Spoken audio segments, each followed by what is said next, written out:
ജയസിദ്ധാർത്ഥിന്റെ മരണത്തിൽ രണ്ടുപേർ കൂടി അറസ്റ്റിലായിട്ടുണ്ട്. വിദ്യാർത്ഥികളായ കോഴിക്കോട് സ്വദേശി നസീഫ്, ആലപ്പുഴ സ്വദേശി അഭി എന്നിവരാണ് പിടിയിലായത്.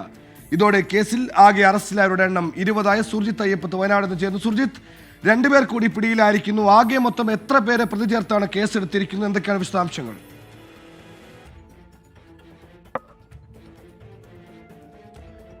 സുഹൈൽ, ഇപ്പോൾ ആകെ പിടിയിലായ പ്രതികളുടെ എണ്ണം 20 നസീഫ്, അബി രണ്ടുപേരും വെറ്റിനറി കോളേജിലെ വിദ്യാർത്ഥികളാണ്. ഈ യുവാവിനെ, സിദ്ധാർത്ഥിനെ മർദ്ദിച്ചതും ഒപ്പം തന്നെ ഇതുമായി ബന്ധപ്പെട്ട മർദ്ദനത്തിനുള്ള ഗൂഢാലോചനയിൽ പങ്കെടുത്ത രണ്ടുപേരെയാണ് പോലീസ് പിടികൂടിയിരിക്കുന്നത്. ഇവരെ ആന്റി റാഗിംഗ് സെല്ലും ഇവർ കുറ്റക്കാരെന്ന് കണ്ടെത്തിയിരുന്നു.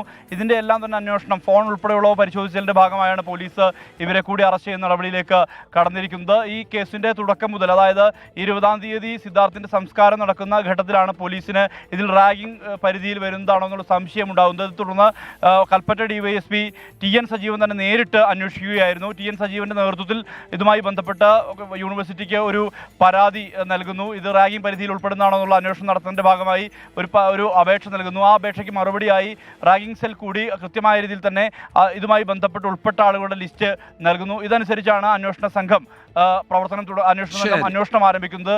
നേരെ ഡിവൈഎസ്പി തിരുവനന്തപുരത്തേക്കാണ് പോകുന്നത്. തിരുവനന്തപുരത്തേക്ക് പോയി വീട്ടുകാരുടെ വിശദമായ മൊഴി രേഖപ്പെടുത്തുന്നു. അതിനുശേഷം കൃത്യമായ രീതിയിൽ അന്വേഷണത്തിനൊടുവിലാണ് പ്രതികളെ മുഴുവൻ അറസ്റ്റ് ചെയ്തത്. എന്തായാലും CBI അന്വേഷണമാണ് ഇനി വരാൻ പോകുന്നത്. 2 ആഴ്ചയോടുകൂടി അന്വേഷണം CBI ഏറ്റെടുക്കുന്നുള്ള വിവരമാണ് ലഭ്യമാവുന്നത്.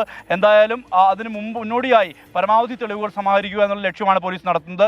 ഇതിന്റെ ഭാഗമാണ് 2 പേരുടെ അറസ്റ്റ് കൂടി രേഖപ്പെടുത്തിയിരിക്കുന്നത്. സുഹൈൽ, ശരി. CBI എത്തും മുമ്പ് പരമാവധി വേഗത്തിൽ കേസിൽ ഓടിയെത്താൻ തന്നെയാണ് പോലീസിന്റെയും തീരുമാനം.